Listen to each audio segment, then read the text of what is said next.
Hey guys, today I am going to create this flame animation in Blender using geometry nodes and shader editor. Now let's start. Now first मैं यहाँ पर एक plane को add कर लूँगा और N press करके पहले तो हम कास्ट की को ऑन कर लेते हैं। अब मैं यहाँ पर इस प्लेन को सिलेक्ट करके आइटम में जाऊँगा और इसकी स्केल को मैं X में 4 बढ़ा दूँगा।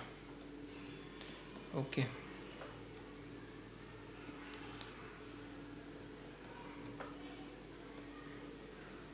तो ये इसकी स्केल इतनी बढ़ गई है। अब मैं यहाँ पर इसको कंट्रोल 6 रखते हैं इसकी स्केल को। अभी ठीक है। अब मैं यहाँ पर इसको सिलेक्ट करके कंट्रोल+A दबा के प्रेस करके ऑल ट्रांसफॉर्म को हम अप्लाई कर देंगे।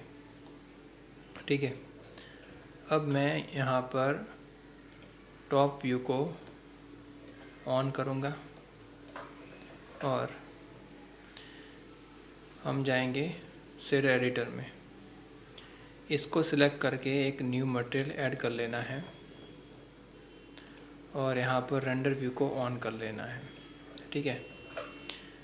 अब यहाँ पर प्रॉपर्टीज़ में रेंडर इंजन को ईवी कर लो और कलर में हमें व्यू को फिल्मिक करना है और लुक को वेरी हाई कॉन्ट्रास्ट में कर लो। ठीक है।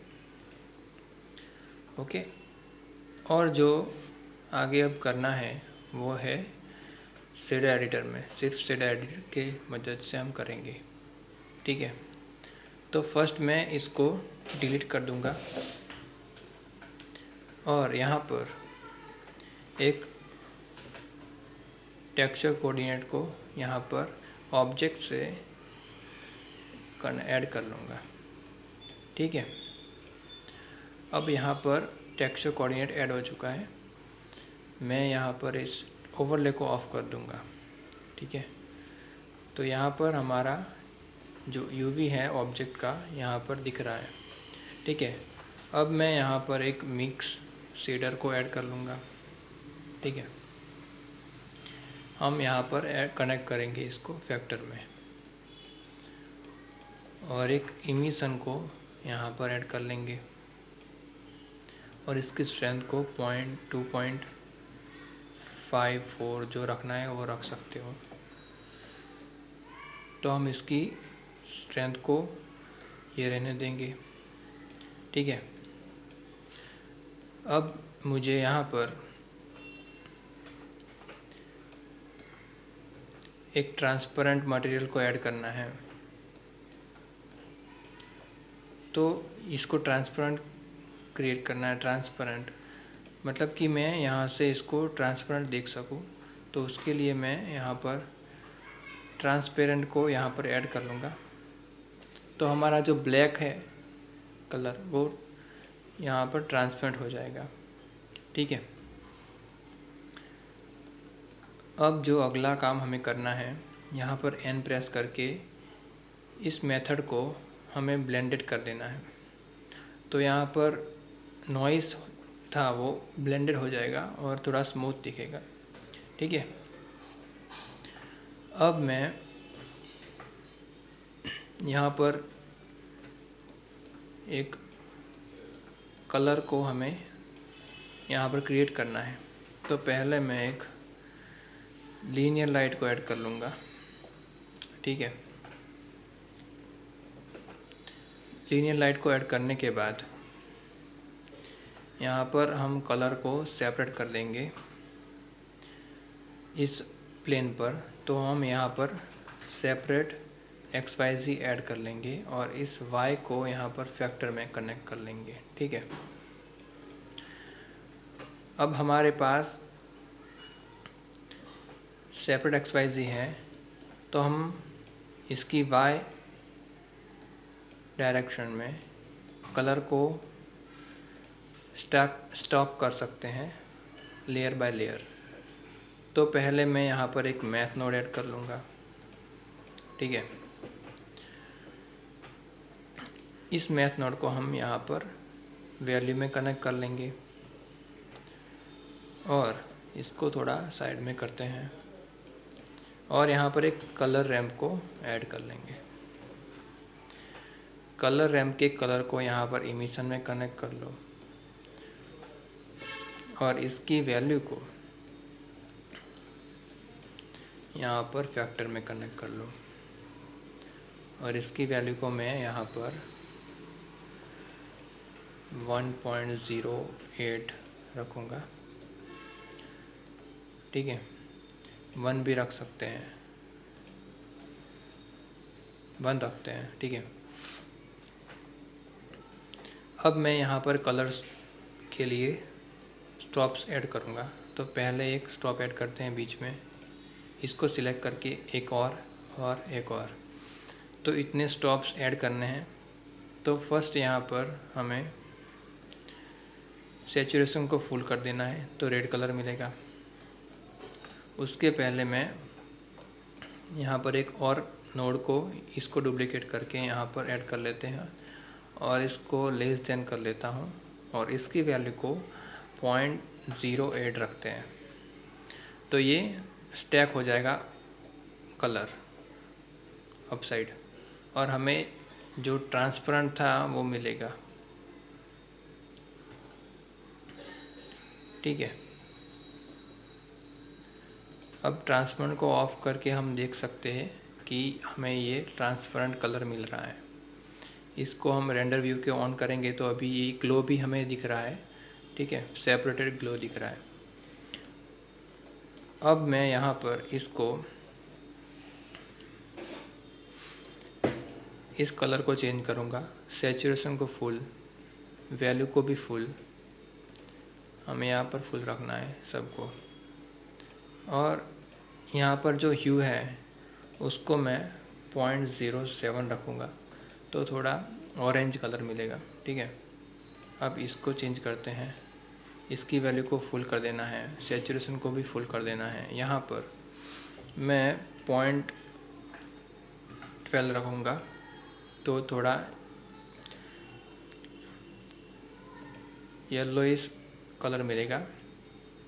अब यहाँ पर इसको फुल, वैल्यू को फुल, सैचुरेशन को फुल, यहाँ पर जो वैल्यू डालनी है वो है 0.14 और लास्ट में इस सब को फुल कर देना है। सैचुरेशन को रखना है 0.7, थोड़ी सैचुरेशन कम रखेंगे और इस ह्यू को मैं यहाँ पर रखूँगा 0.15, ठीक है।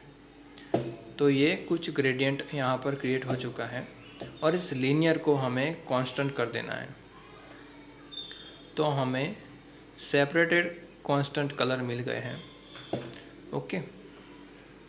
अब हमें जो काम करना है वो है इस कलर को हमें नॉइस देना है, ठीक है, फ्लेम्स क्रिएट करनी है। पहले ये ऐसा था, अब ऐसा है ट्रांसपेरेंट की वजह से, ठीक है। अब मैं यहाँ पर नॉइस टेक्सचर को ऐड कर लूँगा। नॉइस टेक्सचर को यहाँ पर ऐड करने के बाद इसको हम 4D कर देंगे। 4D करने के बाद हम इसको डुप्लीकेट करके एक और नॉइस टेक्सचर ऐड कर लेंगे। हमें 2 चाहिए, एक हमें फ्लेम क्रिएट करने के लिए और एक एनिमेशन के लिए, ठीक है। तो पहले मैं फ्लेम को क्रिएट करूँगा, तो उसके लिए पहले इस ऑब्जेक्ट को यहाँ पर वेक्टर में कनेक्ट कर लेना है, ठीक है। और जो ये हमारा कलर है यहाँ पर ए में कनेक्ट कर लेना है, ठीक है। तो हमें यहाँ पर फ्लेम्स मिलेगी अभी, ओके। तो मैं यहाँ पर इस ए में कनेक्ट करने के बाद यहाँ पर एक और चीज़ जो हमें करनी है, यहाँ पर हमें इसको भी डायरेक्टली कनेक्ट करना है। तो पहले हम मिक्स कलर को यहाँ पर ऐड कर मिक्स कलर को यहाँ पर ऐड कर लेंगे। ठीक है, मिक्स कलर को ऐड करने के बाद हमें इस वैल्यू को बी में कनेक्ट करना है, और जो पहले यहाँ पर कनेक्ट था वो ऑब्जेक्ट को यहाँ पर डायरेक्टली कनेक्ट कर लेना है। तो हमारी यहाँ पर फ्लेम्स क्रिएट हो चुकी है। ठीक है, अब मैं इस फैक्टर को हाई कर दूंगा। ठीक है, मल्टीप्लाई कर सकते हैं अब अच्छी फ्रेम चाहिए तो यहाँ पर मैथ ऐड करके इसको मल्टीप्लाई भी कर सकते हैं, पर उसको हमें फिर इसकी डायरेक्शन को भी चेंज करना पड़ेगा। तो ठीक है, अभी इतनी ही रहने देते हैं। और मैं अब यहाँ पर एक और नॉइज़ टेक्सचर को यहाँ पर कनेक्ट कर लूँगा, और इसको मैं बी में कनेक्ट कर लूँगा। ठीक है, और यहाँ पर ऑब्जेक्ट को वेक्टर में कनेक्ट कर लेंगे। ये हमारा एनिमेशन के लिए है।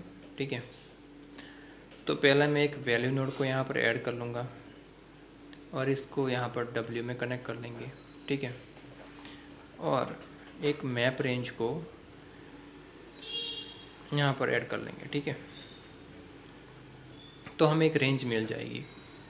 तो इस मैप रेंज में यहाँ पर 0.75 हमें क्लैम्प करना है।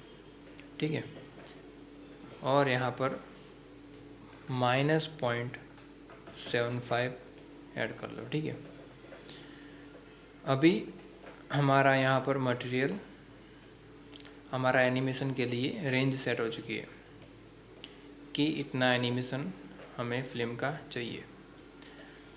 पहले मैं इसको जूम कर देता हूँ। ठीक है, इतना, और इसकी स्केल को बढ़ा देते हैं तो हमें थोड़ा और टेक्सचर मिलेगा। अब जो मुझे करना है वो है इस वैल्यू नोड को यहाँ पर डायरेक्टली इसमें कनेक्ट कर लेना। ठीक है, और इस मैप रेंज को डुप्लीकेट करके इसको मैं 0 कर लूँगा। टू मिनिमम को 0 कर लेना है, और उसको डायरेक्टली हमें इसमें रिजल्ट को यहाँ पर फैक्टर में कनेक्ट कर लेना है। ठीक है, और इस वैल्यू को यहाँ पर अब मैं यहाँ पर एक ड्राइवर डालूँगा जो कि है #frame मल्टीप्लाई 0.003, यहाँ पर माइनस कर देना है। तो हमारी क्लैम्प वैल्यू है वो यहाँ पर बीच में नहीं आएगी। तो यहाँ पर कोई प्रॉब्लम आ रही है, उसको हम सॉल्व करेंगे। पहले इसको डिलीट करते हैं, और यहाँ पर मैं फिर से #frame मल्टीप्लाई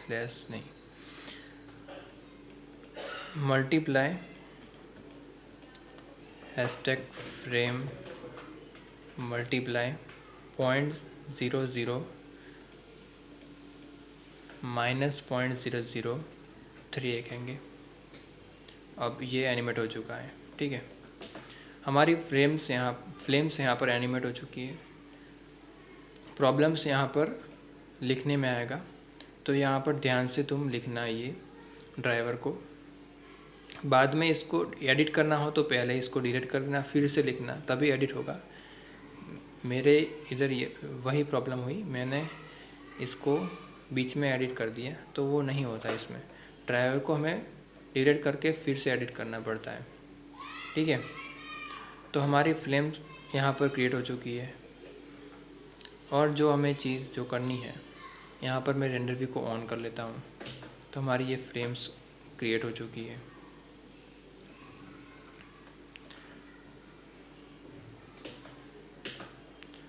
हमारा यहाँ पर प्रॉपर्टीज़ में रेंडर में कलर को यहाँ पर वेरी हाई रख सकते हैं, मीडियम वेरी हाई रखेंगे तो थोड़ा अच्छा कॉन्ट्रास्ट मिलेगा। ठीक है, अब मैं यहाँ पर इस सब को सेट कर लेता हूँ और वैल्यू को थोड़ा चेंज करते हैं। इस वैल्यू को हम चेंज करते हैं समथिंग अराउंड, इसको रखते हैं 0.08, तो थोड़ा गैप आएगा। इसी वजह से मैंने पहले ये ऐड किया था, तो हमें थोड़ा यहाँ पर गैप मिलेगा। कम रखोगे तो कम गैप मिलेगा दो कलर्स के बीच में। तो यहाँ पर मैं 1.08 रख रहा हूँ, ठीक है। तो ये हमारा एनिमेशन अब क्रिएट हो चुका है। ये हमारी पूरा नोड सेटअप है।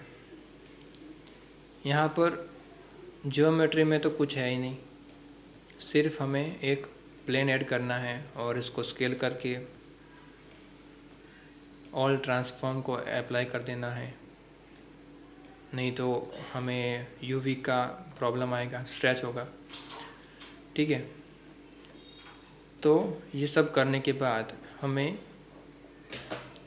ये फिल्म्स मिल रही है, ठीक है।